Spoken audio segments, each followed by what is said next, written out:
Y muchísimas gracias a la Fundación Gaspar Torrent, porque sin ellos sería imposible que esta tercera edición se hiciera. Y más que mes tras mes, pero en este caso tenemos que decir casi que semana tras semana estamos deseando que haya una sesión, porque el nivelazo que estamos teniendo de ponentes esta edición, yo creo que aún supera, cada año nos vamos superando aún más, y respuesta de ello es el interés que genera, y muestra de ello sois todas las personas que estáis aquí, que por eso queremos daros las gracias a todos. Gracias. Hoy en especial, en esta cuarta sesión, tenemos a José Luis Corral.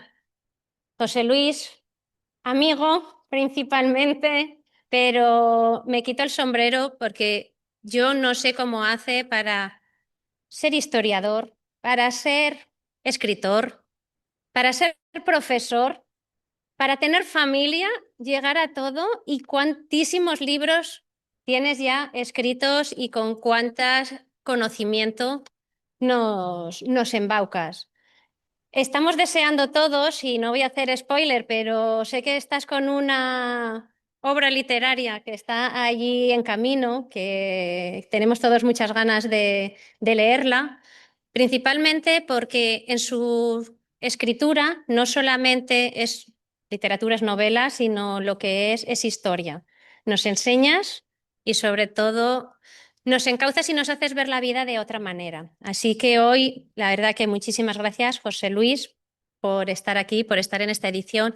Muchísimas gracias, Vicente, por hoy colaborar con José Luis para que esta ponencia sea lo mejor posible. Y sobre todo que estoy deseando escuchar la Aljafería y la Taifa de Zaragoza, pero porque la Aljafería también tiene algo aquí, en este edificio, al menos lo que son los artesonados que tenemos, también tienen algo de esa Aljafería. Entonces estoy convencido que parte de esa historia también redunda en este edificio, y seguro que alguna anécdota, algún chascarrillo nos contará José Luis. No robo más tiempo, hoy los protagonistas son ellos, así que adelante, muchísimas gracias y buena jornada a todos. Muchas gracias.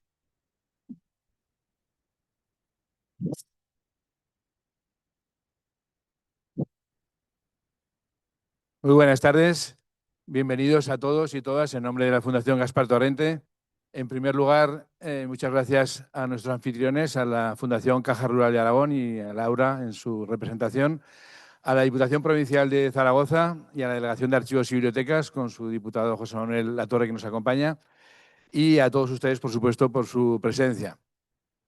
La semana pasada estábamos en el siglo XVI, XVII.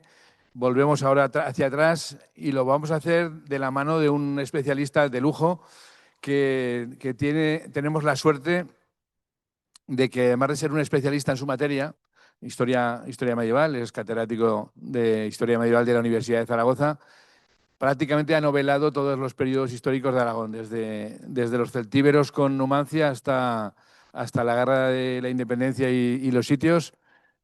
Y aprovecho para decir que incluso ahora se nos va a ir de cauce, entre comillas, y el próximo mes de mayo va a presentar una novela. Perdón, es un ensayo en este caso, aunque tiene título de novela, que es algo así como Los ovnis en la Edad Media. Exactamente. Pues están todos invitados para que vean que el profesor Corral le pega a todo, a todas las épocas, con la habitual maestría a la que nos tiene acostumbrados. Bueno, pues hoy vamos a tratar de una época de la taifa de Saracusta, de la Zaragoza musulmana, que, como el otro día hablábamos de que la historia de Aragón prácticamente, a efectos de los colegios y de la enseñanza, acababa con los reyes católicos y que el resto ya era historia de Castilla barra España. Pues tenemos la perspectiva de la historia de Aragón desde los guerreros montañeses que van conquistando el reino, y Zaragoza aparece pues en 1118 cuando llega aquí Alfonso el Batallador. Pero antes de la llegada de los cristianos, Zaragoza era una gran ciudad, una gran capital de un gran reino, un reino poderoso desde el punto de vista político, desde el punto de vista económico y especialmente desde el punto de vista cultural. Y de todo eso nos va a hablar José Luis hoy. Y quiero agradecerle especialmente a José Luis, además de su extraordinaria y archiconocida trayectoria como académica, por un lado, como profesor y como investigador, pero también como novelista, que prácticamente nos ha traído al gran público, le ha traído todas las épocas de la historia de España y de Aragón. Quiero agradecerle su colaboración desinteresada con esta fundación y con este curso de Historia, Cultura e Identidad de Aragón. Es el único ponente que ha participado en las 3 sesiones y además lo ha hecho siempre desinteresadamente. Así que te quiero dar las gracias, José Luis, y ya sin más te cedo la palabra para hablar de la cuestión que nos ocupa hoy, de la aljafería y la taifa de Saracusta.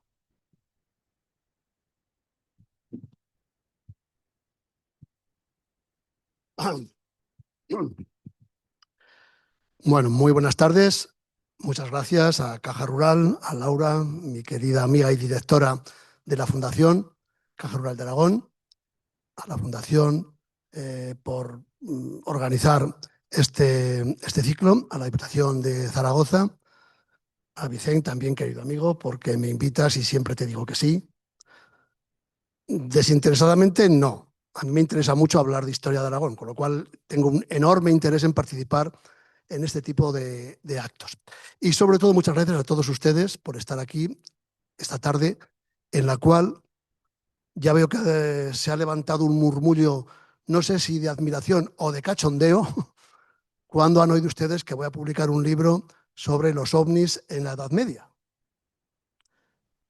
Ayer, por cierto, en el Centro Cultural Teodoro Punter del barrio de San José, en la Plaza Mayor, hablé de este tema. Por cierto, cuando puse unas diapositivas, claro, para ilustrar la conferencia, y debajo ponía José Luis Corral en la carátula del PowerPoint, en la primera diapositiva del PowerPoint ponía José Luis Corral, catedrático de Historia Medieval, y puse debajo de momento.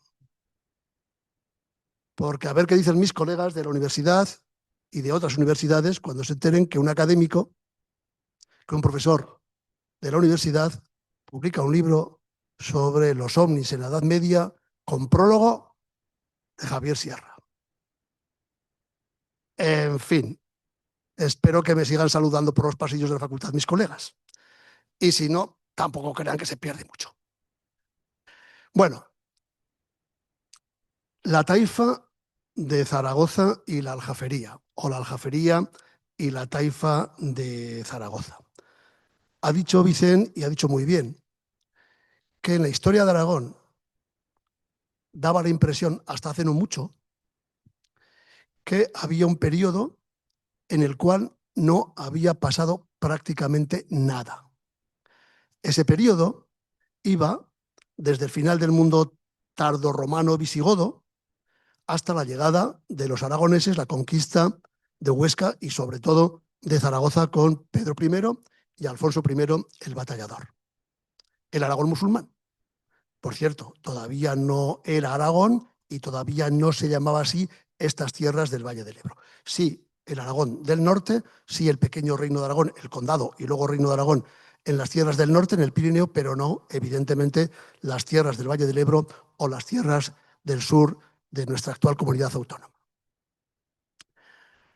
Eso quiere decir que un periodo larguísimo, importantísimo, fundamental en la historia de los aragoneses, fíjense, digo de los aragoneses, no de Aragón, había quedado absolutamente ocluido, escondido, arrinconado, cuando no olvidado. Ustedes tendrán en casa, probablemente, un libro que se llama Historia de Aragón, tiene una estampa de color marrón. Digo que probablemente porque ese libro lo editó la Caja de Ahorros de la Inmaculada, ya desaparecida. Ya veo que sí, ¿no? Y creo que entregaban el libro a todos que tenían una cartilla, una cuenta de ahorro o algo así, si no recuerdo mal, porque hace ya muchos años. Yo lo tengo en casa. Esa historia de Aragón tiene una parte del Aragón romano, cuando no había todavía la idea de Aragón, el Aragón visigodo, y hay un salto al Aragón cristiano. No está el Aragón, entre comillas, musulmán, como si no hubiera existido.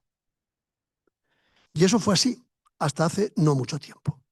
De hecho, mi primera novela se llama El Salón Dorado, quizá uno o dos de ustedes la hayan leído, y en esa novela hubo gente que me preguntó, pero ¿esta Zaragoza que tú cuentas en el Salón Dorado existió de verdad?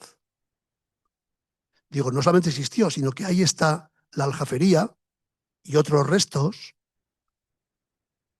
Voy a hacer un inciso porque quiero empezar con un terremoto, como decía Hitchcock, ¿no? Y de ahí para arriba. Miren, Zaragoza era, en la época que nos ocupa, en el siglo XI, una de las ciudades más importantes del Islam en Occidente. Una de las 4 o 5 ciudades importantes de Al-Ándalus. Al-Ándalus es el nombre que daban los musulmanes al territorio que dominaban en la península ibérica. Es decir, Al-Ándalus llega desde Burgos hasta Cádiz, hasta Málaga, en el siglo VIII, en el siglo IX, y en el siglo XV Al-Ándalus es solo el pequeño territorio del Reino de Granada. Se va reduciendo. Es un territorio político. Lo aclaro porque muchas veces se confunde el nombre de un territorio, o se asimila erróneamente el nombre de un territorio político con un territorio geográfico.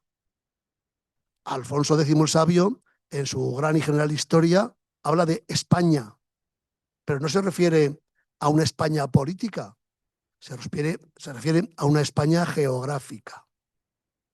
Vayan ustedes a la Aljafería, entramos ya en materia, y vean la inscripción doblada en el Salón de los Reyes Católicos, en el Salón Superior del Trono. Allí verán cómo pone Hispaniarunque, hablando de Fernando el Católico. Por cierto, no está Isabel.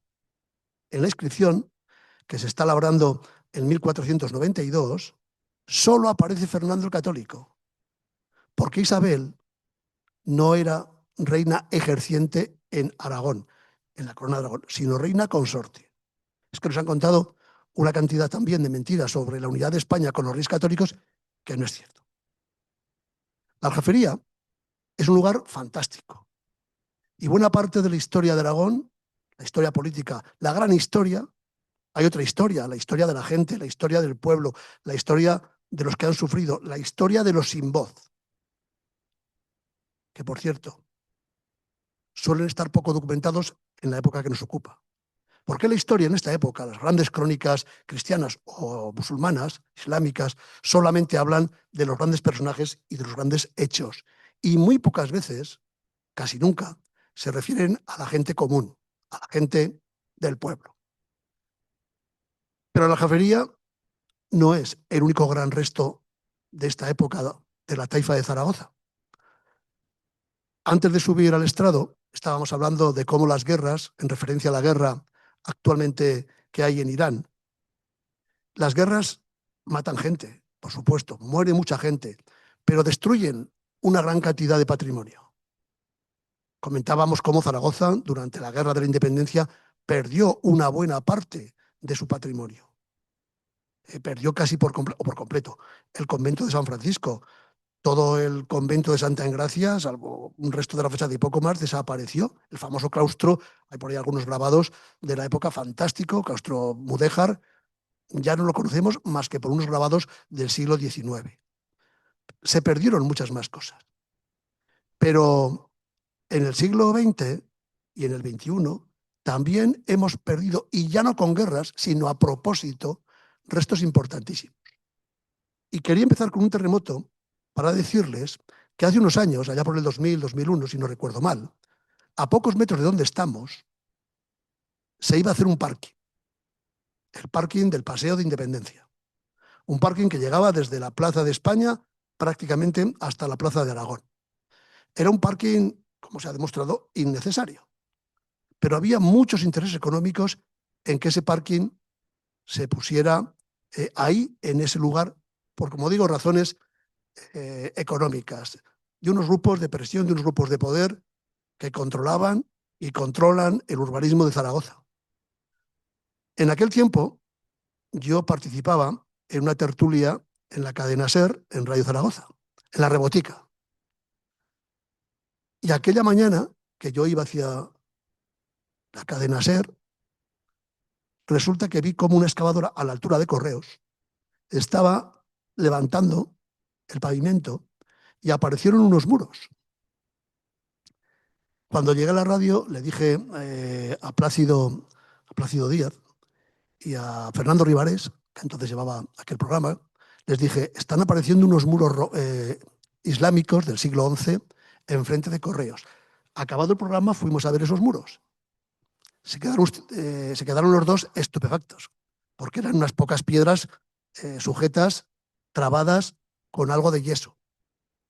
Y casi se me ríen. Dice, hombre, ¿cómo sabes que esos muros son del siglo XI, islámicos? Digo, porque lo sé, porque uno es muy listo para estas cosas, ¿no? Eran los muros, como luego se demostró, del arrabal de Sinhaya. Los Sinhaya o Sinhaya era un pueblo norteafricano de las montañas del Rif que llegó, una tribu, un clan, que llegó y se instaló en ese arrabal. Es decir, gentes bereberes, no eran árabes, eran bereberes, no son lo mismo, ¿eh? Ambos musulmanes, pero diferentes. Bueno, pues un grupo bereber de las montañas del Rif, de la zona de Chauen, llegaron aquí en el siglo XI, cuando Zaragoza ya era la gran capital del reino de Taifa independiente de Zaragoza, y se instalaron en ese arrabal, al lado de la Medina. La Medina es la parte antigua, la parte romana de la ciudad islámica, y el arrabal es el nuevo barrio, los nuevos barrios que se construyen, diríamos, pegados a la muralla, a las afueras de la Medina. Denuncié, perdón porque me eché flores, pero es que es verdad, lo pueden comprobar, denuncié lo que estaba pasando y cómo se iba a destruir un arrabal absolutamente fundamental para la historia del urbanismo islámico en Occidente en el siglo XI. Escribí varios artículos en el Periódico de Aragón, el Heraldo se cayó, por supuesto. Yo entonces escribía en un artículo semanal en el Heraldo, perdón, en el periódico, y conseguimos, sin ninguna ayuda, que se pararan las obras y se realizara una excavación arqueológica. Esa excavación arqueológica hubiera sido puesta en valor, que dicen los modernos, extraordinaria para el desarrollo y la atracción turística para Zaragoza. ¿Por qué? Porque se excavaron como 40 casas del siglo XI que estaban en un estado decente de conservación, conservaban aproximadamente 1 metro de altura los muros, pero estaba perfectamente dibujado, diseñado todo el plan urbanístico de un barrio del siglo XI. Se podía pasar, yo pasé por las calles de la ciudad islámica del arrabal de Sinhaya durante aquellas excavaciones de principios del siglo XXI. Salieron algunos materiales, se estudió por parte de los arqueólogos ese espacio.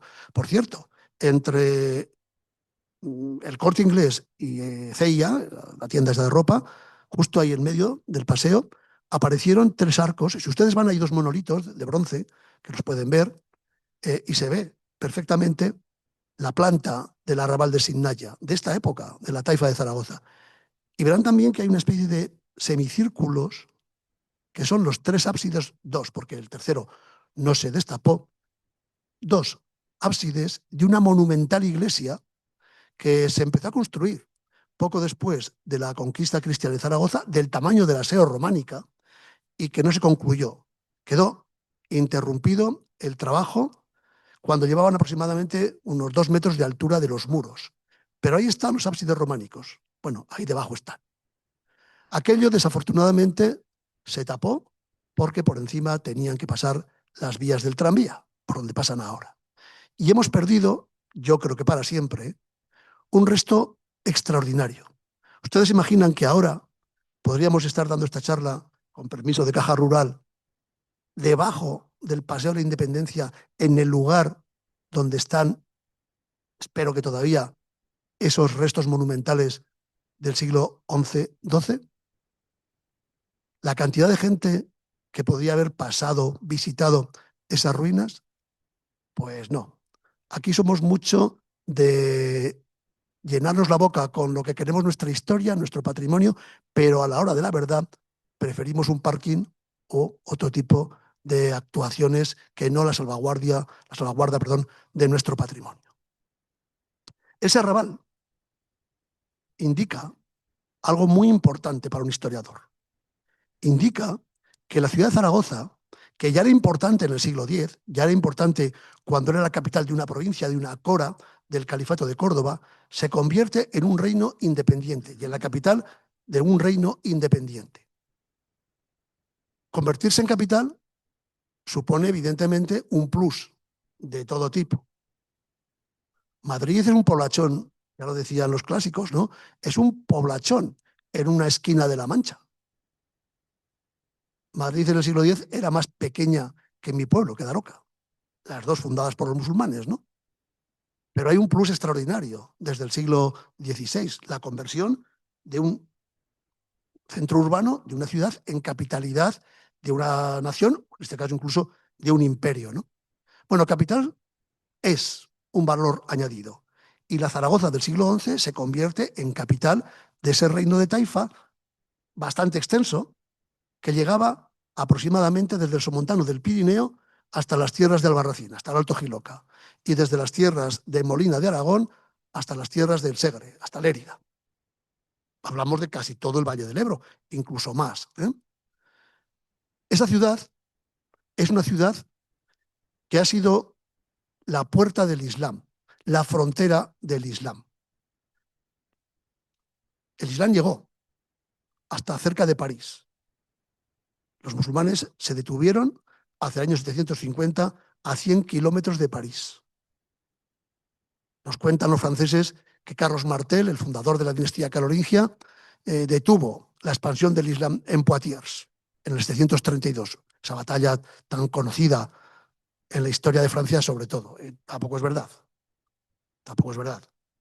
Los musulmanes siguieron avanzando, siguieron conquistando territorio, pasaron el Ródano y llegaron hasta los Alpes. Pero hubo una guerra civil, una fitna, hacia 739, aquí en Al-Ándalus, un enfrentamiento civil entre bereberes y árabes, ambos musulmanes, pero enfrentados por muchas razones.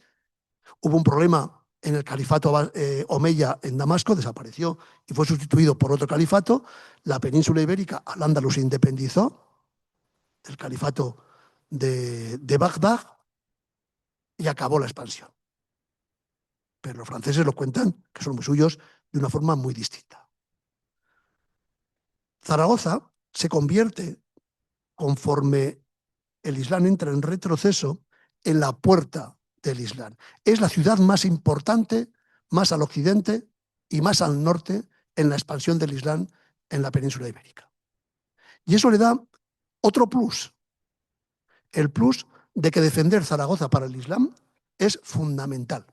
Además, durante la conquista de Zaragoza por los musulmanes en el 714, dos Antones, Ali Sanani y Hanás al-Lahmi, habían sido discípulos de los discípulos de Mahoma. Mahoma murió en el año 632. Claro, ya no había prácticamente nadie vivo que hubiera escuchado al profeta, en la Meca o en Medina. Pero sí que habían discípulos de los discípulos directos del profeta. Y estos dos, Ali y Hanás, eran discípulos de gentes, de discípulos, que habían escuchado de boca de Mahoma la predicación del Islam. Y estos dos ubicaron el lugar preciso de la mezquita mayor de Zaragoza, donde hoy está la Catedral del Aseo del Salvador. Era, por tanto, una mezquita sagrada, muy sagrada, erigida con la dirección de estos dos Antones musulmanes. Y además la puerta del Islam, la última frontera, la frontera superior, la más importante del Islam. Todo esto, evidentemente, se sigue conociendo por los musulmanes de Zaragoza en el siglo XI, cuando se ha convertido ya en un reino independiente con la dinastía de los Banu Hud. Primero los Toyubíes, duraron poco tiempo, y después los Banu Hud. Una dinastía como los Banu Hud, que son de origen árabe, que han llegado probablemente de las tierras del Yemen, pero que ninguno de ellos tiene ya nada de árabe. Los reyes de la dinastía, los dos grandes reyes, Al-Muqtadir, el constructor de la Jafería, o su hijo Al-Mutamin, de árabes ya no tenían nada. Tenían un nombre árabe, tenían una estirpe árabe, pero su madre, sus madres, sus abuelas, sus tatarabuelas, sus bisabuelas, y así hasta por lo menos 8 o 9 generaciones eran mujeres de por aquí, incluso navarras o francesas, de lo que hoy es Francia. Ahora que está tan de moda, si se le pudiera hacer un estudio del ADN al bueno de Al-Muqtadir, a lo mejor en sus huesos si algún día se encuentran, no habría casi nada de ADN árabe. Cosa que nos pasa a todos nosotros, ¿eh? No hay prácticamente ADN árabe en la península ibérica, porque vinieron muy poquitos, muy poquitos. Ustedes no se creerán que de repente aparecieron aquí 4 o 5 millones de musulmanes y empujaron a todos los cristianos, o los mataron, o los enviaron a las montañas del norte, allá a Covadonga, que tampoco existió esa batalla. Es que nos han contado una historia rarísima en función de las necesidades políticas de cada presente. Bueno, la taifa de Zaragoza se configura cuando ese gran califato que es Córdoba, el tercer califato del Islam, en el Islam había la idea predicada por Mahoma de la umma, la unidad de todos los musulmanes, con un solo califa. A principios del siglo X, los fatimíes, un grupo chiita de Egipto, rompió esa unidad construyendo ese califato, Túnez, desde Túnez hasta Egipto. Y allá quedó el viejo califato de Bagdad con los abasíes en la zona oriental. Y el tercero fue un miembro de la familia Omeya, Abderramán III, que decide un día del año 929 autoproclamarse la mezquita de Córdoba califa. Por tanto, habrá 3. La unidad, la umma, se ha roto. El califato duró un siglo. Pero a partir del año 1010, que se separa Albarracín, el califato entra en una deriva, una fragmentación política, en también guerras civiles, otra fitna del año 1010, y los caciques locales de aquella época, unos de ellos eran los tuyibíes, luego los Banu Hud, que gobernaban las tierras del Ebro, deciden crear su propio reino. En el siglo XI habrá entre 30, porque van cambiando según alianzas, sumas, restas, ¿no? Entre 30 y 40 reinos de taifas. Zaragoza es uno de los más importantes. Valencia es un reino de taifa que conquistará el Cid por esta época. Toledo, Sevilla, otros más pequeños. Albarracín es uno de los más, si no el más pequeño. Y todos tienen reyes al frente, reyezuelos. Malik, Muluk se llaman en árabe, ¿no? Todos tienen reyes, reyezuelos al frente de esa treintena, cuarentena de reinos.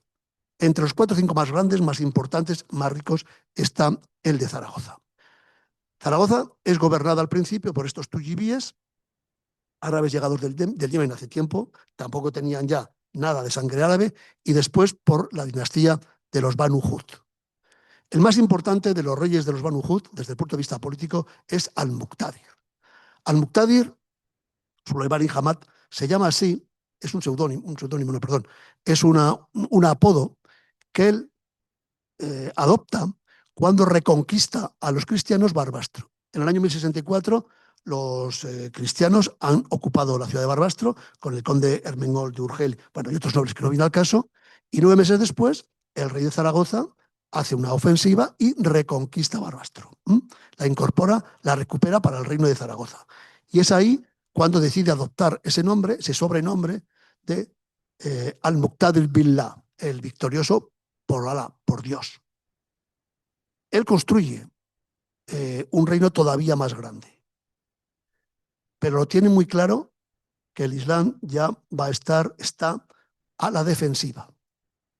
A pesar de todo, él quiere crear la imagen de ser un rey poderoso, rico, capaz de emitir una imagen de poder. Y claro, un rey que quiere emitir una imagen de poder necesita un espacio en el cual manifestar ese poder. Y decide construir la aljafería. La aljafería es el palacio de los reyes de la taifa y luego será un palacio de los reyes de Aragón, etcétera, hasta nuestros días, que es sede de las Cortes de Aragón, ¿no? Decide construir ese palacio donde seguramente, digo seguramente porque se excavó muy mal en su día la aljafería, también protesté y tampoco me hicieron caso. Había un espacio, una alcazaba, que tiene mucho sentido en la poliorcética de la defensa de las ciudades en época islámica. La ciudad de Zaragoza estaba rodeada por los muros de piedra romanos rehechos múltiples veces. Antes también comentamos, vayan ustedes a las murallas de la zona de San Juan de los Panetes, allá en la plaza, en el extremo de la Plaza del Pilar, junto a la Azuda. Por cierto, la Azuda, el famoso torreón de ladrillo, ahí estaba el palacio de los reyes, de los reyezuelos, de los gobernadores de Zaragoza islámicos antes de que construyeran la aljafería. Bueno, pues ahí, en la Azuda, en esa zona de las murallas, vean ustedes los paramentos de las murallas llamadas romanas y verán la cantidad de reparaciones, de reformas, de piedras que no están en su sitio, recolocadas una y otra vez. Sabemos perfectamente cuando había una amenaza de invasión de una ciudad. Zaragoza fue amenazada varias veces y ocupada, sitiada varias veces. Los habitantes rehacían las murallas como podían, con todo tipo de materiales. En esa zona de San Juan de los Planetes ustedes verán que hay trozos de fuste, de arquitraves, algunos trozos de capitel por allí empotrados por la ciudad, por la muralla, que no corresponden a esa época, pero que son de época romana y parecen engastados en una muralla que no fue construida en época romana, o mejor dicho, fue construida en época romana, pero fue rehecha varias veces, en alguna ocasión, en época islámica. Bueno, pues para la defensa de la ciudad, los musulmanes de las ciudades solían colocar en las afueras, si había un monte cercano, en el monte. Aquí no lo hay. Entonces, en un cabezo, ahora la Aljafería parece que está casi en una hondonada, ¿verdad?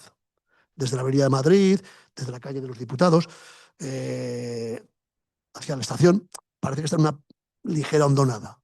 No, ahí había un pequeño cabezo, un pequeño cerro, ¿m? De tal manera que había un foso natural y era más fácil. Ahí construyeron esa alcazaba, esa segunda zuda, para tener un punto de apoyo para la defensa de la ciudad desde fuera. Bueno, pues ese lugar fue elegido por Al-Muqtadir para ubicar su gran palacio, la imagen de su poder. ¿Y qué es lo que hace? Lo que hace es construir un edificio teniendo en cuenta, evidentemente, la evolución del arte islámico a mediados del siglo XI. Sabemos que lo construyó Al-Muqtadir, porque si ustedes van a la Aljafería, les iba a traer diapositivas, pero me he olvidado de las diapositivas y lo más interesante, los folios de la conferencia con unos textos de poetas que no me sé de memoria, de la Zaragoza del siglo XI, que no les puedo leer, pero que las pueden encontrar en algunos libros, ¿no? Bueno, a la altura, a 1 metro de altura, hay un friso corrido por todo el salón del trono de la Aljafería, el salón de la planta baja, el salón islámico, donde hay una inscripción que habla precisamente de Al-Muqtadir como constructor de la Aljafería. Como sabemos que Suleimán tomó ese apelativo después del año 1065, y ahí está escrito ese apelativo de Al-Muqtadir, el victorioso, sabemos que por lo menos esa zona se construyó a partir después de 1065. Y antes de la muerte de este rey, en el año 1081, porque su hijo ya no aparece en la inscripción. Construye un palacio. De alguna forma quiere emular, en una ensoñación un tanto onírica, lo que había hecho el gran califa de Córdoba, Abderramán III, en Medina Zahara. Ya saben ustedes que Medina Zahara es una ciudad califal, palaciega, que está ubicada en la sierra de Córdoba, a unos 15 kilómetros, aguas abajo del Guadalquivir, aguas abajo de Córdoba, de la ciudad actual de Córdoba, ¿no? Era una ciudad cortesana, palaciega, tenía unos 20.000 habitantes, Córdoba tenía muchos más, evidentemente, pero Abderramán III se fue del barullo de la ciudad, de la capital del imperio cordobés, para construir esa especie de casa de palacio, de esos palacios de recreo, más las habitaciones, las viviendas para los funcionarios del imperio omeya. Al-Muqtadir no tiene tanto poder económico para hacer lo mismo, pero lo quiere emular. Quiere construir una especie de pequeña Medina Zahara a las afueras de Zaragoza, en ese altozano, desde el cual, por cierto, se controlaba. Ahora no, hay muchas construcciones modernas, calles, ha subido la ciudad como 7 metros de altura en la estacionografía y no se ve muy bien. Pero obvien ustedes todos los edificios modernos de 4, 5, 6 alturas, pónganse en la Aljafería en el año 1060 y se podría ver perfectamente, y más desde lo alto de la Torre del Andador, de la Torre del Trovador, perdón, se podía ver perfectamente la ciudad de Zaragoza, la ciudad blanca. Es un centro de poder. Es la imagen del poder. Es el icono del poder de unos reyes de una taifa independiente. Y cada vez que Al-Muqtadir realizaba un acto político, lo hacía en la Aljafería. Cuando algunos nobles cristianos visitaban al rey de Zaragoza en su palacio, los llevaba a la aljafería y los impactaba con ese edificio, con esos arcos. Ahora vemos los arcos más o menos de yeso restaurados en el color blanco natural del yeso trabajado, ¿no? No eran así. Estaban pintados de colores, de unos colores absolutamente esplendorosos. Cuando ustedes van a la aljafería y entran por la puerta principal de acceso, en el recinto exterior, ven que hay un arco con unos pequeños, queda muy poco, unos restos de lacerías, de decoración. Esa puerta, entre los dos torreones, la puerta de arco de herradura, era una puerta totalmente como una especie de panel decorativo de yeso pintada de unos colores fantásticos. Quedan restos de pintura, de pigmentos, no me lo estoy inventando. Imagínense lo que era para un noble recién llegado de las montañas de Jaca encontrarse en el Palacio de la Aljafería, con las albercas, los jardines, el rumor de las aguas, la música que se tocaba allí, con los grandes poetas que había al servicio de la corte, los grandes músicos, unos banquetes fantásticos. Todo esto lo cuento en El Salón Dorado, en la novela. Y hay gente que me dijo, es que esto no era así. Pues sí, era así, exactamente era así. Era la imagen del lujo, la imagen del placer, la imagen del poder, todo junto en un palacio que tiene unas dimensiones no muy grandes. La aljafería tiene 87 por 78 metros y está dividida en tres espacios, en tres tercios. El primer tercio, entrando desde la puerta de acceso actual, era un espacio público, semipúblico, no público de todo, semipúblico. Allí había probablemente una pequeña mezquita para uso de los que visitaban el palacio, invitados por el rey, claro. No crean ustedes que sacaban ticket para entrar a ver el palacio. Si no tenías permiso del rey no podías entrar. Pero sí que había servicio de la corte, criados, gente de las caballerizas, gente que se dedicaba a la limpieza, en fin, todo lo que es el servicio de la corte, que tenía una pequeña mezquita a la entrada en ese tercio, ese primer tercio de carácter semipúblico, que probablemente estaba en el espacio que hoy ocupa la iglesia de la vieja iglesia de San Martín, capilla de San Martín, que en su día fue biblioteca de las Cortes de Aragón. Y hay una pequeña torrecita con un capitel barroco que se derribó hace mucho tiempo, que quizás sea el alminar de la mezquita. Además, en ese tercio estarían las cocinas, la caballeriza, todos los espacios para servicio de la corte. Hay un segundo tercio, tercio central, que es el espacio monumental, el espacio de recepción, el espacio cortesano, donde está esa sala de pasos perdidos, donde estuvo en su día, en la Edad Media ya cristiana, la capilla de San Jorge. Allí, por cierto, estuvo el Santo Grial, cuando lo bajaron de San Juan de la Peña en 1399, luego se lo llevaron a Barcelona y acabó en Valencia, ¿verdad? Martín el Humano lo depositó allí algún tiempo, en la capilla de San Jorge. Ahora es una sala de pasos perdidos que creo que va de la cafetería al hemiciclo de las Cortes. Ahí está el gran patio de Santa Isabel, con las dos albercas, con una serie de arrayanes que no tienen nada que ver con lo que había entonces, pero que evidentemente recuerdan ese elemento de placer, de lujo que tienen los musulmanes en torno al mundo de las flores, de los frutos, de los jardines.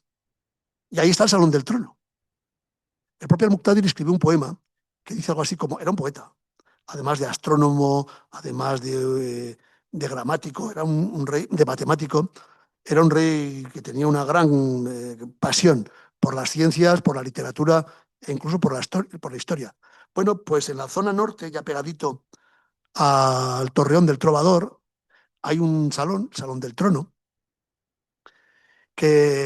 al cual dedica Al-Muqtadir un poema que dice algo así como, no lo puedo leer porque me he olvidado los folios, que dice algo así como, oh Palacio de la Alegría, es la aljafería. La aljafería viene de otro de sus apodos, que es Abu Jafar. Abu Jafar, de ahí viene la aljafería. Bueno, pues dice algo así como, oh Palacio de la Alegría, oh Salón de Oro, aunque no tuviera nada más en mi reino, con esto para mí sería suficiente. Ese salón, esos jardines, ese espacio central, era un espacio reservado para los consejeros del califa, para la familia del rey, perdón, para la familia del rey y para recepciones.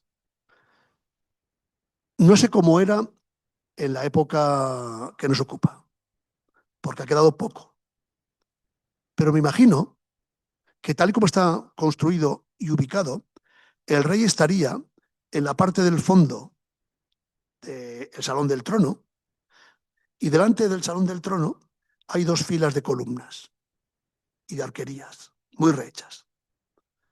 Y delante una alberca.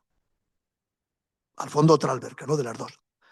Esa alberca, que ahora está cubierta porque en la época cristiana se echó un tejado por encima, ya no provoca el efecto que pudo provocar, que provocó en el siglo XI. Estaba todo estudiado para epatar al visitante. Esa alberca tenía como finalidad producir un efecto espejo. Si ustedes van a la aljafería, podemos hacer un día una visita, ¿no? Explicada, verán que a mediodía el sol de momento, si no lo cambia Trump, va del este al oeste. No sé si lo cambiará esta semana, igual está en ello, pero de momento va del este al oeste. Y hay un momento en el cual discurre justo por encima del patio. Y claro, estamos en el hemisferio norte, a la latitud de Zaragoza. Y los rayos en invierno están mucho más bajos, el sol está más bajo, en verano está más alto, hay 27 grados de diferencia entre la trayectoria del sol en el invierno o en el verano. Bueno, los rayos, sobre todo en el invierno, ahora, insisto, no se puede ver ese efecto, incidían de forma oblicua en la lámina de agua de la alberca, que se estaba moviendo porque era agua corriente, y rebotaban, iluminando el Salón del Trono. En el Salón del Trono probablemente, y quizá por eso le llaman Salón Dorado los poetas de la época, probablemente a la espalda del rey. Imagínense que yo soy el rey y esta pantalla está a mi espalda, ¿no? Y ahí enfrente está la arquería y donde están ustedes más o menos la cisterna, el aljibe, la piscina con el agua. Y que el sol lo tenemos justo donde están aquellos focos. Inciden en el agua, rebotan y me iluminan a mí como rey. Probablemente se llama Salón del Trono porque la parte de atrás, la pared posterior, ahora no es así, evidentemente, estaba forrada de láminas de cobre bruñido, de color dorado. Con lo cual, el efecto era espectacular. Los visitantes, los que habían pedido una entrevista, una audiencia con el rey, quedaban absolutamente impactados. Esto es muy de los musulmanes, ¿eh? En Medina Zahara, en el palacio del califa en Medina Zahara, había un efecto parecido. A los embajadores cristianos, algunos reyes fueron por allí, a los embajadores cristianos y a los reyes cristianos que visitaban al califa de Ramán III o a su hijo, al Hakem II, los hacían recorrer una especie de laberinto con claroscuros, zonas abiertas con mucha luz, zonas cerradas, pasadizos oscuros, acababan mareados y de repente los llevaban a una sala que ha desaparecido, una sala circular con una bóveda con espejos, en cuyo centro había un pequeño estanque, una pila con mercurio, este metal líquido, ¿no? Que se movía. Y en la cúpula había una serie de agujeros, de orificios, por donde entraban los rayos del sol que incidían en el mercurio que se movía y que rebotaban a los espejos de las paredes. El pobre don Ordoño, rey de León, que apareció por allí hacia el año 956, 65, 965, se volvió loco cuando vio aquello. Él venía de un reino muy atrasado todavía, ¿no? Bueno, eso era también la aljafería, ese centro de poder. Y en el otro tercio, en el que estaba, donde están hoy las oficinas de los diputados, ya hacia la estación de Delicias, no sabemos qué había. Como nos escapó muy bien, pues no tenemos la menor idea. Sí sabemos que los reyes de la Zaragoza musulmana y también los reyes cristianos, por ejemplo, Pedro IV tenía leones. Pedro IV el ceremonioso, en el siglo XIV tenía leones, un par de leones. Por cierto, hace una visita hacia 1380 a Zaragoza y ve que los leones están famélicos, no se podían ni mover porque no les daban de comer. Y ordena que los judíos de la judería de Zaragoza paguen la alimentación de los leones de su palacio de la Aljafería. Bueno, en ese tercio probablemente había unos jardines, es la zona del patio que da acceso a la sala de San Jorge, a la cafetería, al comedor, pero toda esa zona, que no sabemos muy bien qué había, pero desde luego es probable que ahí estuviera esa zona de jardines, de espacios abiertos, quizá ese zoológico musulmán y también cristiano, ¿no?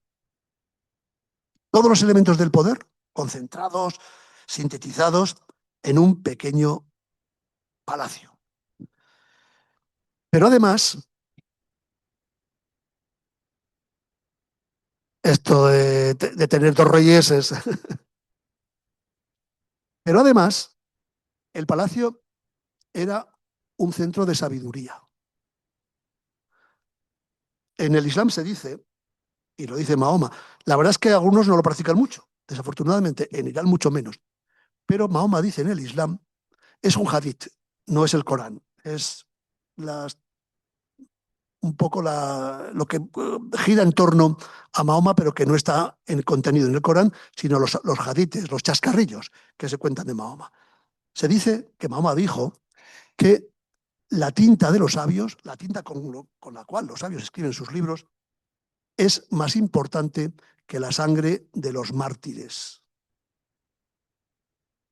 Y siguiendo esta enseñanza de Mahoma, todos los reyes, aunque fueran auténticos bárbaros desde un punto de vista personal, se preocupaban muchísimo por la sabiduría. Todos los gobernantes musulmanes han hecho lo posible por su sabiduría y su cultura, hay que precisar, por desarrollar la cultura, la belleza, la sabiduría. Y Al-Muqtadir lo era. Y lo hizo. Y además de todo eso, llevó a la Aljafería a un grupo de sabios que mantuvo sobre todo su hijo. Al-Muqtadir murió en el año 1081-1082 y fue sucedido por su hijo, el cual se llama Al-Mutaman o Al-Mutamin. Solo reinó 3 años y medio, 4 años. Fue el gran amigo del Cid. Al-Muqtadir era rey de Zaragoza cuando recluta al Cid para que esté aquí como capitán general de las tropas musulmanas del reino musulmán de Zaragoza, enfrentándose a los cristianos en esta taifa de Zaragoza del siglo XI. El Cid, el gran caballero cristiano, el perfecto caballero cristiano español, entre comillas, es el defensor del Islam, del rey del Islam, aquí en Zaragoza. Derrotó 2 veces al conde de Barcelona, Berenguer Ramón II. Derrotó una vez a Sancho Ramírez, rey de Aragón. Y derrotó y arrasó por completo La Rioja, que era territorio cristiano. También es verdad que era territorio del gran enemigo del Cid, que era el conde Ordóñez. También es verdad, García Ordóñez. Pero se enfrentó y derrotó a los cristianos y no tuvo ningún prurito en arrasar La Rioja, en nombre del Islam, o por lo menos del rey musulmán de Zaragoza. Yo a veces he soñado muchas veces, estando en la Aljafería, que allí estuvo el Cid, hablando con Al-Muqtadir y sobre todo con su gran amigo Al-Mutamin. Se lo imaginan, ¿no? Vestido con todos sus avalorios de guerra y diseñando la defensa del reino contra los cristianos, del reino musulmán contra los cristianos. Bueno, era una corte de sabios. Voy acabando, en torno a esa corte de la Aljafería, en este reino de la taifa de Zaragoza del siglo XI, brillaron gentes tan extraordinarias que yo considero que, sálvase a la actualidad, que disfrutamos de grandes creadores, fue probablemente la etapa de la historia de lo que hoy es Aragón más brillante en cuanto a ciencias, literatura y otro tipo de disciplinas intelectuales. En lo alto del Trovador, del Torreón del Trovador, había un observatorio astronómico. Allí se fabricaban, se elaboraban tablas para medir los equinoccios, los eclipses, las fases de la luna, los ciclos solares, fundamentales para el calendario agrícola. Estamos hablando de una sociedad, la de la taifa del siglo XI, que vive en una agricultura, en torno a una agricultura muy desarrollada, que luego heredarán los mudéjares, a los cuales se expulsó de España, y con ello España perdió a sus mejores albañiles, a sus mejores carpinteros, a sus mejores ceramistas y a sus mejores artesanos, con diferencia, y campesinos. Bueno, esa sería otra cuestión. Allí estaban los mejores poetas. Cuando alguien le decía al rey, fuera al Muqtadir o fuera al Mutamin, que había un poeta que destacaba mucho en la ciudad o en el reino, rápidamente lo contrataba. Esa diputación va tomando nota, ¿no? Lo contrataba para que amenizara esa corte de la aljafería con su música, si era músico, o con sus poemas, si era poeta. También a los filósofos, a los botánicos, a los matemáticos. Uno de los intelectuales más importantes de la historia de Europa se llamaba Ibn Bajjah, más conocido por su nombre romanceado de Abenpace. Abenpace era hijo de un platero, de un artesano de la plata, que trabajaba con objetos de platería, ¿no? De aquí de Zaragoza en el siglo XI, pero era un verdadero hombre del Renacimiento, un verdadero antecesor de Da Vinci, ¿no? Escribió libros de botánica, que los conservamos, escribió libros de filosofía, escribió un libro que les recomiendo que lo lean, una novela, que se llama El régimen del solitario, donde es una novela muy intimista, donde él habla del camino del hombre hacia el intelecto agente, que es más o menos Dios. Un libro es muy profundo, pero si aguantan las 2 primeras páginas, no lo podrán dejar y las aguantarán con facilidad, ¿no? Está traducido al español en varias ediciones, ¿no? Ibn Bajjah, Abenpace, el hijo del platero, que no solamente escribía libros de botánica, libros de novelas, también fue el que consiguió transmitir el pensamiento aristotélico de Al-Ándalus a Europa. Aristóteles, es decir, nuestro pensamiento lógico que hoy en día, salvo Trump, tenemos los seres humanos en la cabeza, causa, efecto, lo lógico, la razón, el pensamiento crítico, que Aristóteles empieza a pergeñar, lo perfecciona Abenpace, aquí en Zaragoza, en el siglo XI. Avicena, el otro día hablé de él en Córdoba, el gran filósofo cordobés del siglo XII, lee, conoce y estudia a Abenpace. Sin Abenpace, Averroes no hubiera sido posible. Y sin Abenpace y Averroes no hubiera sido posible la lógica de la escolástica en el siglo XII, XIII, XIV y hasta ahora en Europa. Y eso se gestó aquí en Zaragoza. Aquí en Zaragoza vinieron los hermanos de la pureza, la cofradía de los hermanos de la pureza, que traían una enciclopedia del saber de Oriente y que en Zaragoza, como era, he dicho antes, el extremo, la frontera del Islam, se permitía la heterodoxia. Y estos hermanos de la pureza de Al-Kirmani, que fueron expulsados, tuvieron que huir del Oriente Islámico, se refugiaron en Zaragoza con esta enciclopedia, varios tomos del saber antiguo, musulmán, griego y romano, que trajeron a Zaragoza y que enseñaron en Zaragoza. Y no solamente sabios judíos, también sabios musulmanes, pero también sabios judíos. Uno de los 12 intelectuales judíos más importantes de todos los tiempos, Impacuda, es ciudadano de Zaragoza y amigo, o por lo menos conciudadano de Abenpace. Vive en Zaragoza, en el barrio judío, en esta época. Le recomiendo un libro de Impacuda, también traducido al castellano por el profesor Lomba, desafortunadamente desaparecido, muerto hace unos años, que se llama El libro de los deberes de los corazones. En el mundo hebreo, en el mundo judío, este libro es el ABC del conocimiento y de la reflexión. Léanlo, el libro de los deberes de los corazones de Impacuda, un judío zaragozano que vivió en la Taifa junto al Muqtadir y al Mutamin. Y por fin, la Taifa de Zaragoza tuvo un rey poderoso que quería manifestar su poder, que era el Muqtadir. Pero tuvo otro que para mí es uno de los personajes más interesantes de la Edad Media. Su hijo Al-Mutamin, Al-Mu'tamin era filósofo y sobre todo era un geómetra. Él escribió un libro, se llama Al-Istiqlal, que es un libro sobre los círculos tangentes, es decir, cómo al ir mezclando, uniendo, relacionando una serie de círculos, se van creando una serie de semicírculos, de arcos, en fin. Ese libro lo escribió hacia 1080. Sin ese libro, y sin por cierto, en geometría todavía se estudia el libro de los círculos tangentes de Al-Mustain, el rey de la taifa de Zaragoza. Sin ese libro y sin las trazas geométricas que Al-Mustain, que Al-Mu'tamin traza en ese libro, probablemente no hubiera sido posible la construcción de la arquitectura gótica. Digo probablemente, habría que estudiarlo mejor. Porque en ese libro y con esos dibujos de cómo se van mezclando, interseccionando círculos entre sí, se crean arcos de doble centro, el arco ojival, el arco gótico, que aplicado a la arquitectura ha producido la arquitectura gótica.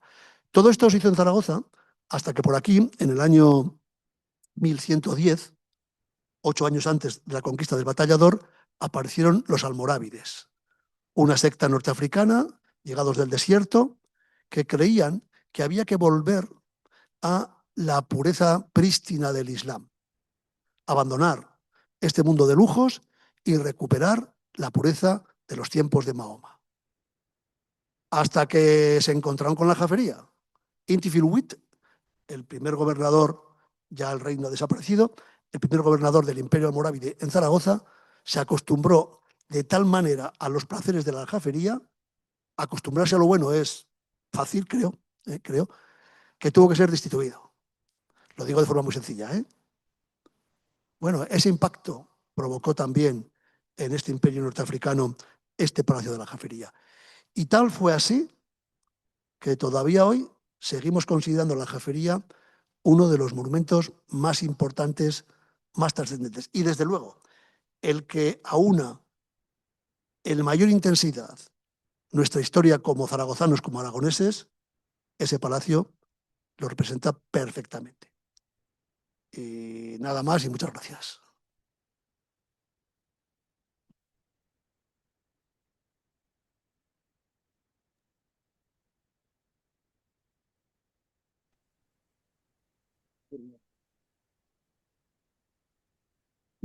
Bueno, no les veo bien, lo tengo que imaginar casi, pero abrimos turno para preguntas, para palabras, aquí y online a los seguidores que los controla Carlos, por ahí por donde esté. Ahora, les veo.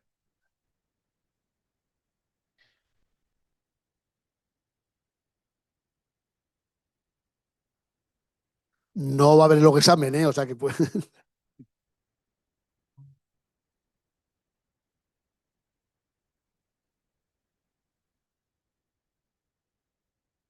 Bueno, mientras se lo piensan, voy a aprovechar para recomendarles, que tenía que haberlo dicho al principio, las dos novelas que ya se ha hecho referencia, que tratan justamente esta época de la Zaragoza taifal de José Luis, que son El Salón Dorado, una novela espectacular, preciosa, donde aprende uno historia sin darse cuenta, que recomiendo vivamente a los que no la hayan leído, y por supuesto, pues el Cid también, y creo que en alguna otra obra también aparece de refilón, puede que la de los, ¿cómo se llaman?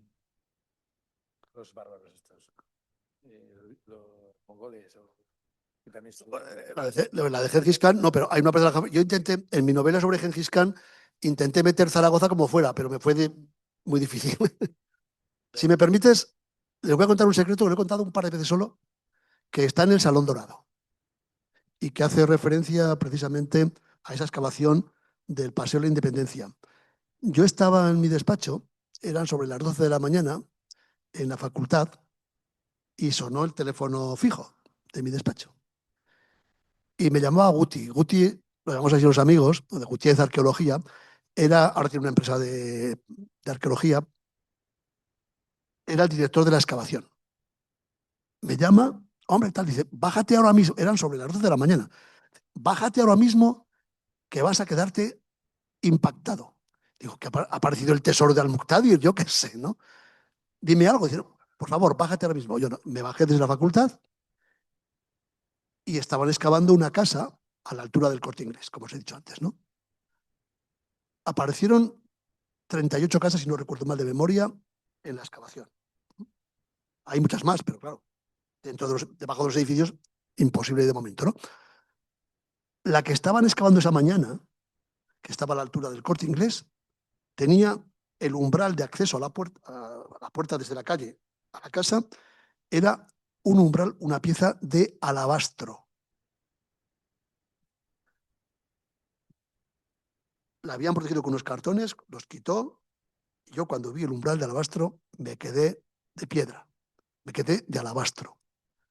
Porque en el Salón Dorado, que la escribí como 6 años antes de las excavaciones, Juan, el protagonista, ese eslavo que es raptado por los pechenegos en las tierras de la actual Ucrania, lo venden como esclavo y aparece en Zaragoza, ese esclavo consigue la libertad, compra su libertad y se compra una casita en el arrabal de Sinnaya, que no se había excavado.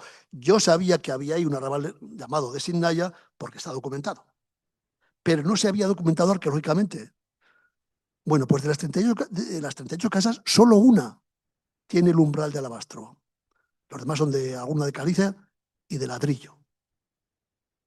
La casa de Juan está por la página 385 de la edición de Dasa, ¿no? La casa de Juan, la que se compra Juan en el arrabal de Sinnaya para vivir cuando consigue la libertad, tiene un umbral de alabastro. Y es exactamente igual, esto no tiene más misterio porque yo sé cómo son las casas del siglo XI, pero es exactamente igual que la que describo en el Salón Dorado. Les aseguro que en el siglo XI yo no estuve en el arrabal de Sinnaya viendo la casa de Juan. Pero no me digan que aparezca una casa, la única, con umbral de alabastro, en el lugar donde Juan se compra la casa en el siglo XI, no es mágico. Por eso para mí El Salón Dorado es una novela mágica porque hasta esas cosas pasan sin pretenderlo en las novelas, ¿no?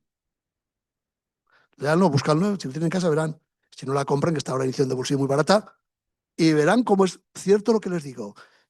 No se había vuelto a ver esa casa desde hacía por lo menos 800 años. Muy bien. Ahora ya pues, si no hay aquí en el público, pasamos ahí. Sí. Pues sí. A ver, la pregunta es que si cuando sacaron lo del paso de la independencia, si salió algún resto romano. Y luego también le quería preguntar sobre los restos que han salido en el río Huerva. Y bueno, ¿y qué le parece a Alonso V? No escucho muy bien. A ver, en el barrio este de Sinnaya, del Paseo de Independencia, si apareció algún romano allí. Y luego, ¿qué le parece la muralla de Alonso V? Y luego, los restos que han salido en el río Huerva, enfrente del Hábitat 2000. Nada más. Bueno, si aparecieron restos romanos, sí. Zaragoza tenía, como ciudad romana, los edificios clásicos de una colonia. Era una colonia romana, la categoría más alta en el urbanismo romano. Pero también nos hemos cargado bastante. En los años 70 apareció el anfiteatro de la ciudad. No el teatro, el anfiteatro, que por arte del urbanismo y de la especulación desapareció. Estaba exactamente donde hoy está la placita o ese espacio delante del Hotel Palafox. Hay un parking también. Ahí estaba el anfiteatro romano, a las afueras de la ciudad. Quizá hubiera un circo, probablemente por el coso de Misericordia de la Plaza de Toros actual, pero vamos, esto me lo imagino yo, ¿no? Pero el anfiteatro, el Coliseo, estaba ahí y se lo cargaron. El teatro romano estuvieron a punto de cargárselo, pero como tenía esos muros tremendos de hormigón, de Opus Dementicium, la excavadora no pudo. Miguel Beltrán, que era entonces director del Museo Provincial, lo vio y paró las obras. Si no, hubiera desaparecido también el teatro romano. Sí que hay restos romanos, pero la ciudad romana no se extendía fuera de la muralla, salvo en edificios como estos o en fincas, por ejemplo, en la zona de la Plaza de los Sitios aparecieron unos mosaicos romanos de una villa romana a las afueras. Había muchos restos romanos. En cuanto a los restos que han aparecido por el Huerva, todavía hay que estudiarlos, ya veremos a ver los arqueólogos que nos dicen, pero hay un debate tremendo sobre cuántos habitantes tenía esta ciudad. No hay censos de la época, claro. No hay un censo donde se diga Zaragoza tenía tantos habitantes, ¿de qué? No lo hay. La primera vez que podemos intuir, porque habla de fuegos, no de personas, sino de hogares, ¿no? Los habitantes de Zaragoza es un censo bastante incompleto de hacia 1404, que habla de unos 4.000, no llega, fuegos, o sea, unas 20.000 personas, ¿no? Y el más completo es de 1495, fíjense, se ha pasado tiempo desde los musulmanes, ¿no? Hay un debate sobre cuántos habitantes pudo tener Zaragoza en la época islámica. Yo, en mi libro de la Zaragoza Islámica, del Ayuntamiento de Zaragoza, calculé que en torno a los 25.000. ¿Por qué? Por el espacio de la ciudad, y sabemos que en una hectárea, según las casas, el tamaño de las casas y demás, podía haber tantos habitantes, ¿no? Pero mi amigo Javier Peña, que es arquitecto, también estudioso del Islam, con el cual he hecho varios viajes al mundo musulmán, al mundo islámico actual, Javier Peña dice que tenía 50.000. Pero lo dice con los mismos argumentos que puedo decir yo. Desde luego es una ciudad muy importante y muy grande. Lo que ha aparecido en el Huerva son restos de una necrópolis. La gente tenemos una costumbre malísima, y es que al final nos morimos. Y esto ha pasado siempre. Entonces hay muchas necrópolis. Lo que ha aparecido en el Huerva es una necrópolis. Los musulmanes construían sus cementerios, sus makbaras, sus mastabas, fuera de la ciudad, pero casi siempre en las carreteras, en las vías de acceso a la ciudad. Fuera, pero en las vías de acceso.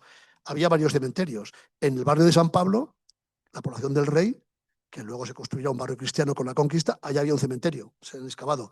Había algunas tumbas en el arrabal de Altabás, al otro lado del Ebro, ¿no? Y en esa zona del Huerva, Tenerías y por ahí, también había esas tumbas que han aparecido. Es un cementerio de la Zaragoza musulmana. Veremos a ver qué pasa cuando nos estudien los arqueólogos y publiquen sus investigaciones. Pero ya le digo, la cuestión de la población que está tan... no sabemos si eran 25, 30, 35, no hay datos, no hay ningún dato más que la extensión de la ciudad y el tamaño de la ciudad, que era grande, era bastante grande.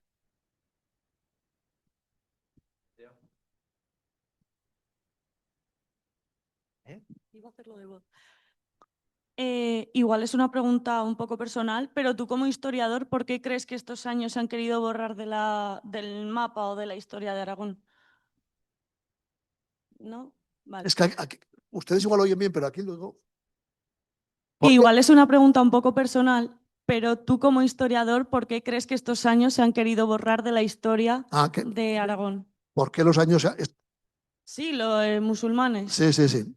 Bueno, en los últimos años no, ¿eh? En los últimos años no solamente nos han querido borrar, sino que hace un año yo publiqué un librito que no sé, la DGA no lo ha distribuido muy bien, que se presentó en Fitur, en la Feria de Turismo, que se llama El legado andalusí. Es un librito en forma novelada, donde yo cuento lo que ha quedado del Aragón musulmán y lo que se puede ver, no solamente desde el punto de vista arquitectónico, arqueológico, sino también desde el punto de vista de las costumbres, de las modas, de las comidas, en fin, tantas y tantas cosas que aportaron los musulmanes al Valle del Ebro, a lo que hoy es Aragón, ¿no?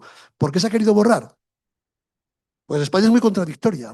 En el franquismo, todo lo que sonaba musulmán se eliminaba, a pesar de que Franco tenía la Guardia Mora, que hemos visto tantas veces en los documentales, ¿no? Pero el franquismo instauró en España un régimen nacional católico, el nacionalcatolicismo. Y claro, a la Iglesia esto de que hubiera musulmanes pues no les parecía muy bien. Y entonces se falsificó la historia, ya no de los últimos 40, 50 años en el franquismo, mucho antes también, ¿no? Se intentó borrar todo lo que se había aportado por parte de los musulmanes, del Islam, a la historia de España. Primero, como si no hubieran existido, y luego cuando no había más remedio, como si hubieran sido una especie de paréntesis en la historia de España. Esto es una cuestión puramente ideológica. Afortunadamente las cosas han cambiado. La aportación del Islam a la historia de España es muy importante, en muchos sentidos. Cuando disfrutamos de los turrones en Navidad, es porque los musulmanes necesitan, sobre todo en el mes de Ramadán, ingerir muchas calorías muy deprisa por la mañana, antes de que salga el sol, para aguantar todo el día sin comer, hasta la hora de la noche. Son muchas horas sin comer. Pues necesitan alimentos calóricos, proteicos, pues como los mazapanes, los turrones, la miel, los azúcares, los almíbares, etcétera, etcétera. Miren, todos los días, y lo van a hacer dentro de un rato, si no están en el régimen, todos los días están ustedes repitiendo una costumbre que introdujeron los musulmanes en la península ibérica, en Córdoba, y luego la extendieron al resto. En concreto, un personaje llamado Inzirjab. Inzirjab era un bagdadí de la ciudad de Bagdad, la gran capital del califato abasí. Tuvo problemas políticos en Bagdad y se refugió en Zaragoza, como los hermanos de la pureza, un siglo y medio después. Era una especie de árbitro de la elegancia. Era un hombre exquisito, era un hombre que dictaba modas. El Petronio de los Césares del siglo I, de la época de Nerón, en Roma, pues este era Inzirjab en el Islam. ¿Por qué comemos en torno a una mesa parecida a esta, grande, sentados de esta manera, y comemos primero un plato más ligero como puede ser una ensalada, un potaje, una sopa? ¿Por qué tomamos de segundo un plato más contundente como puede ser una carne o un pescado, y de postre un lácteo o un dulce? ¿Qué hay en la, no sé, en la biología, en la medicina? Los médicos incluso nos recomiendan que se coma así, pero en fin, comemos así. Primer plato más ligero, segundo más contundente y un postre. ¿Por qué? Pues porque Inzirjab dijo que lo elegante era comer en una mesa, no tumbado en un triclinium al estilo romano, eso era de bárbaros, y comer en ese orden los platos. Eso lo dijo Inzirjab y se llevó a rajatabla. Las señoras, esto no es machismo ni feminismo, es así, las señoras suelen llevar, la mayoría de ustedes, el pelo largo, peinado con raya a un lado, en medio, y más o menos largo, liso, ¿no? Hay de todo, ¿eh? Pero la mayoría. Y los señores solemos llevar el pelo más o menos como yo, más bien corto, con raya a un lado. ¿Por qué nos peinamos así? Si los romanos y los griegos no se peinaban así. Pues porque Inzirjab dijo que eso era lo elegante. Las mujeres así y los hombres asá. Y desde entonces, punkis aparte, lo hacemos así. Y muchísimas más cosas que nos llevaría todo el día y parte del siguiente hablando de esta herencia del Islam. Pero durante mucho tiempo hubo que borrar todo esto. ¿Qué le vamos a hacer? La ignorancia es que es tremenda. Gracias. Muy bien, pues pasamos, Carlos, a las preguntas online. Muy bien, pues bueno, tengo por aquí un extracto de algunas cuestiones planteadas por nuestros amigos y amigas que han seguido la charla a distancia. Y bueno, pues por ejemplo, Santiago, quizá un poquito al hilo precisamente del tema de la última cuestión relacionada con ese cierto descuido por ese pasado musulmán en algunos momentos de nuestra historia. Pregunta, ¿por qué tenemos una estatua del batallador y no una de Al-Muqtadir en Zaragoza? Yo no soy el culpable, ¿eh? Por lo mismo. Exacto. Porque se nos ha metido en la cabeza desde hace muchísimos siglos que lo cristiano era lo nuestro, que lo español, lo católico, lo cristiano era lo nuestro y que el resto era el extranjero. Miren, si ustedes hacen el AD, no se lo hagan, sobre todo si tienen, espero que no, si alguno de ustedes tiene de vez en cuando algún toque racista, no se hagan el ADN. No se lo hagan, que se quedarán pasmados. El ADN de los españoles de ahora es un ADN prehistórico. El 80% de nuestro ADN, hombre, siempre hay alguien raro que ha venido de Groenlandia y es un inuit, pero en fin, hablo de la media, ¿eh? El 80% de nuestro ADN es prehistórico, de la España prerromana. Somos iberos. Y luego hay un 20% de pueblos que han ido viniendo a la península ibérica en los últimos 3.000, 4.000 años. Tenemos un poquito, muy poquito de ADN del Lacio, pero muy poquito, de ADN del Lacio, Italia. Tenemos algo de ADN nórdico, tampoco mucho. Tenemos un poquito de ADN bereber, norteafricano, tampoco mucho. Por cierto, donde más porcentaje de ADN bereber norteafricano hay en España, pásmense, es en la desembocadura del Miño a ambos lados, tanto en la parte norte de Portugal como en la provincia de Pontevedra. Ahí hay mucho ADN bereber. Y prácticamente no tenemos nada de ADN árabe. Árabe de Arabia, ¿eh?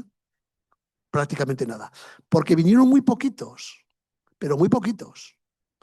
Probablemente hubo más visigodos, más germanos, en la llegada de los visigodos en el siglo V a la península ibérica, y en el siglo VI, que árabes en el siglo VIII.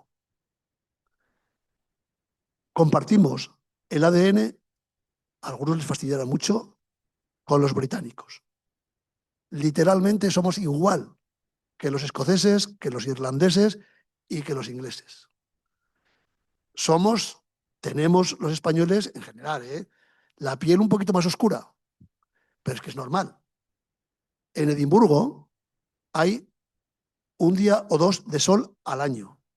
Y en las Highlands, uno o ninguno. En Almería hay 3.000 horas del sol al año. Claro, 5.000 años viviendo en Almería va haciendo que tu piel se vaya adaptando al clima y vaya ganando melanina. Pongan ustedes, para los racistas, que espero que no haya, pongan ustedes una familia de lapones, que son la raza humana que tiene, bueno, el grupo humano, que tiene menos melanina en la piel, allá, en el Círculo Polar Ártico de Suecia, Noruega y Finlandia, pónganlos en Abisinia, en Etiopía, durante 2.000 años. Acabarán teniendo la piel negra. Los australianos y los neozelandeses, de origen europeo, solo llevan, si son de los primeros, 9 generaciones, 200 años, 220 años. En Australia o en Nueva Zelanda, 200 años es muy poco. Tu retatarabuelo, muy poco.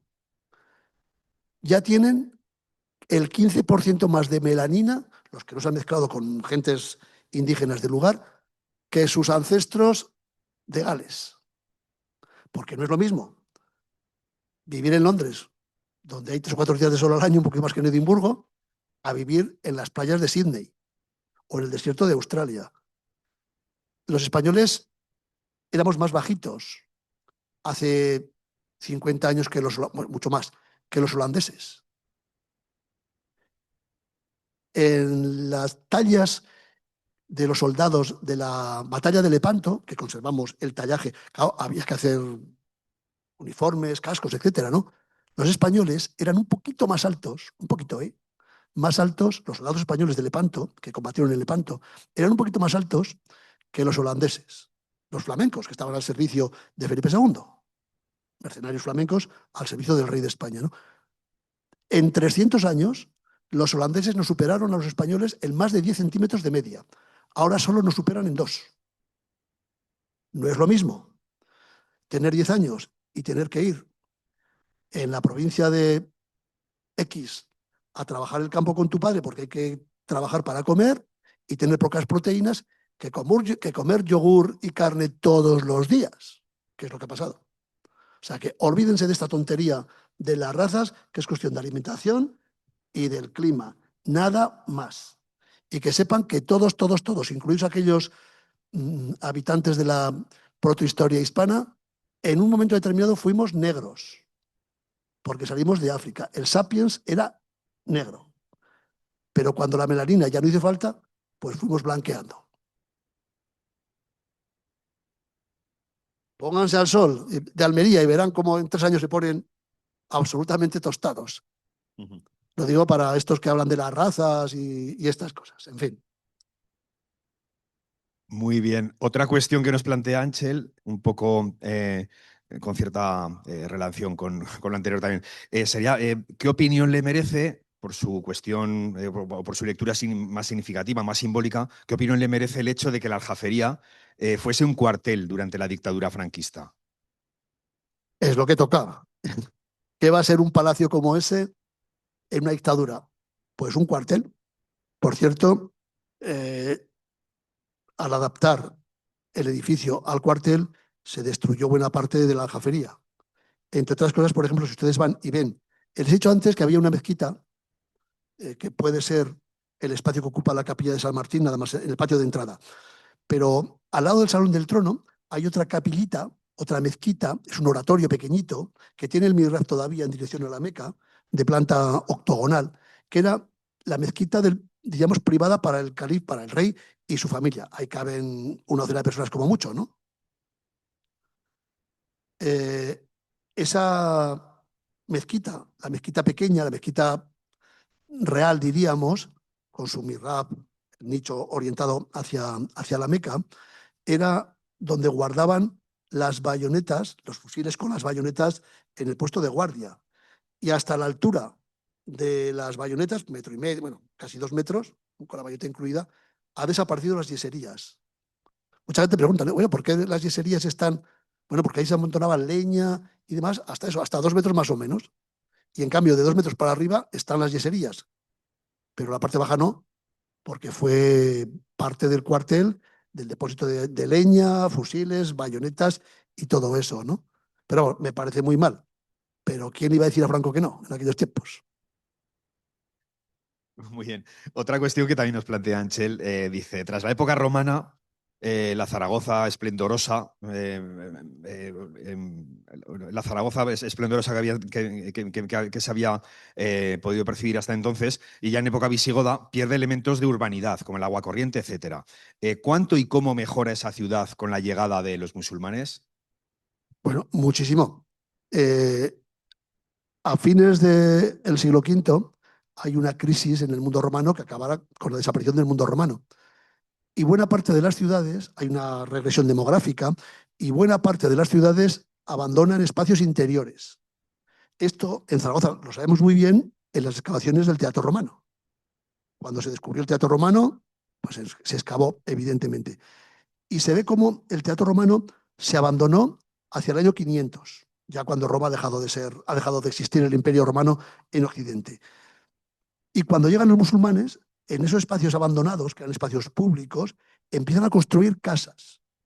Es decir, hay una transformación de los espacios vacíos romanos, de los espacios públicos romanos, en espacios privados islámicos. Esto está muy claro. Cuando llegan los cristianos ocurre lo mismo. Fíjense, todo lo que es el barrio de alrededor de la Catedral del Aseo, el Arco del Deán, toda esa zona, detrás de la Plaza de San Bruno, toda esa zona era el zoco de la ciudad. Los zocos estaban alrededor de las mezquitas. El gran zoco de Zaragoza, el gran bazar de la ciudad de Zaragoza, estaba alrededor de la mezquita mayor, en el Aseo, ¿no? En la catedral. Cuando llegan los cristianos, hay ya bastantes documentos, pierde esa función urbana, ese espacio. Y sabemos que lo que había sido hasta el año 1118 un barrio fundamentalmente comercial, de mercaderes, de artesanos, de comercios, de tiendas, se va convirtiendo entre 1118 y 1160 en un barrio eclesiástico. Donde había tiendas, aparecen los curas, aparecen los sacerdotes, aparecen los canónigos de la catedral de El Salvador.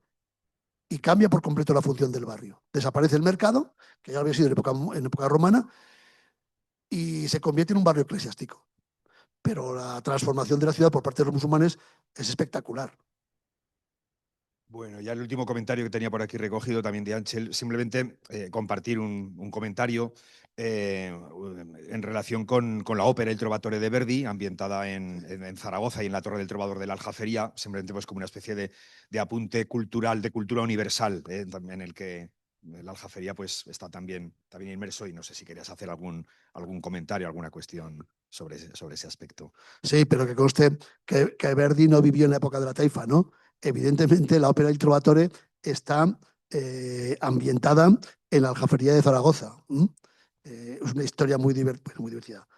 Una historia en la cual una gitana tiene mucha relación con la... Yo creo que es una especie de remedio, de copia, de imitación de el jorobado de Nuestra Señora de París, el jorobado famoso de Víctor Hugo, ¿no?